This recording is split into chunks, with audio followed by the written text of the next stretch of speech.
Internet पे आपको 100, 200, 500, 1000 video मिलेंगे, पर आंसर सिर्फ एक है और वो आंसर है काम चोरी ना करना। डेफिनेटली बता रहा हूँ, उनसे अगर मैं वहां बुला के पूछूं प्रॉब्लम क्या है, प्रॉब्लम पढ़ाई तो करता नहीं, मैं काम चोरी करता हूँ, पढ़ाई में मन लगता नहीं है, बड़ी डिफिकल्ट है, लेक्चर देखता है। आप तो करो, हम तो कर रहे हैं, आप तो करो कुछ।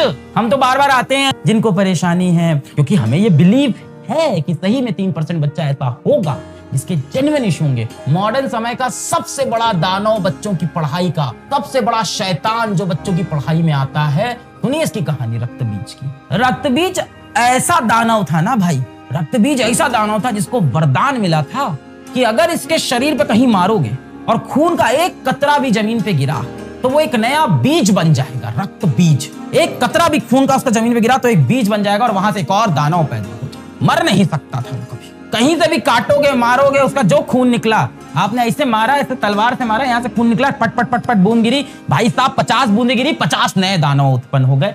ये है बैकलॉग। थोड़ी सी गलती आपने की, 2 दिन आपने क्लास अटेंड नहीं की, हो गया बैकलॉग ढेर सारा। 8 घंटे का बैकलॉग पकड़ लिया आपने, 3 दिन नहीं की, 12 घंटे का बैकलॉग। उसके बाद उसको कवर कर रहे थे, बीच में फिर एक दिन काम चोरी कर दी, 16 घंटे का बैकलॉग।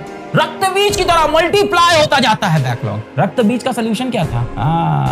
रक्तबीज का सोल्यूशन थी दुर्गा माता। उन्होंने कहा इसका जितना खून गिरेगा मैं सब पी जाऊंगा, इसका खून जमीन पे गिरने नहीं दूंगी, एक कतरा इसका जमीन पे गिरने नहीं दूंगी, मैं एक क्लास का बैकलॉग होने नहीं दूंगा। तुम्हारा ये एटीट्यूड है। जैसे ही गिरा जमीन पे, बैकलॉग का पेड़ बन गया, एक और दाना उड़ गया, एक क्लास छूटी, मैटर खत्म।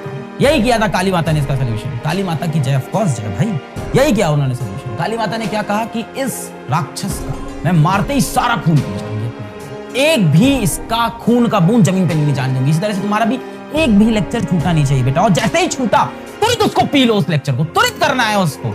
जैसे ही आपने प्रोक्रेस्टिनेशन किया कि इसको मैं कर लूंगा, तब तक यार 100 दानव और बन जाएंगे, 100 बैकलॉग और क्रिएट हो जाएगी, नए लेक्चर आगे आने वाले हैं, उनका प्रेशर अलग बन जाएगा। इंटरनेट पे आपको 100, 200, 500, 1000 वीडियो मिलेंगे, पर आंसर सिर्फ एक है और वो आंसर है काम चोरी ना करना। देखो यार, कोई अगर हम रेस दौड़ रहे हैं और रेस 400 मीटर की है, तो रेस में आप तभी जीतोगे जब आप 400 मीटर दौड़ोगे, सिवाय अगर आपने इंटरनेट पे कोई शायरी वगैरह ऐसी ना देख ली हो, कोई फालतू की चीज ना देख ली हो कि 400 मीटर की रेस को हम छोटा भी कर सकते हैं वगैरह वगैरह, कुछ बेवकूफी, कार में बैठ के चले जाएंगे, वो सब फालतू। 400 मीटर की रेस है तो 400 मीटर दौड़ना पड़ेगा। अब जाहिर सी बात है, हर दिन आप लिमिटेड ही दौड़ सकते हो, एक लिमिटेड डिस्टेंस है जो हर दिन दौड़ सकते। जिस दिन आप वो डिस्टेंस नहीं दौड़ते हो, वो यार जुड़ जाता। अंत में तो वो 400 मीटर की ही कहानी है ना। आपको रोज 20-20 मीटर दौड़ना है।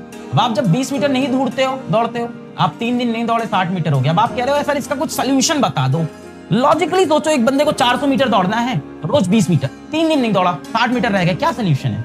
क्या सोल्यूशन? 60 मीटर रह गए, वहां मंजिल तक पहुंचना, क्या सोल्यूशन है? दौड़ना पड़ेगा भाई साहब वो 60 मीटर। अब उसको रोज 20 की जगह, बहुत सिंपल मैथ्स है, 40 मीटर दौड़ना पड़ेगा। और क्या मैथ लगानी पड़ेगी, 30 मीटर दौड़ना पड़ेगा। बचे हुए दिन में इन डिस्टेंस को ऐड करना होगा, फिर उसको डिवाइड करना होगा, दौड़ना होगा, और कुछ नहीं है। अब तुम सोच रहे हो नहीं 60 मीटर का कुछ ऐसा हो जाए कि 10 मीटर में काम बन जाए, मैं कुछ हेलीकॉप्टर वगैरह में बैठ जाऊं, कम क्वेश्चन सॉल्व कर लूं, थोड़ा सा कम प्रैक्टिस कर लूं, तो थोड़े से कम नंबर भी ले लेना।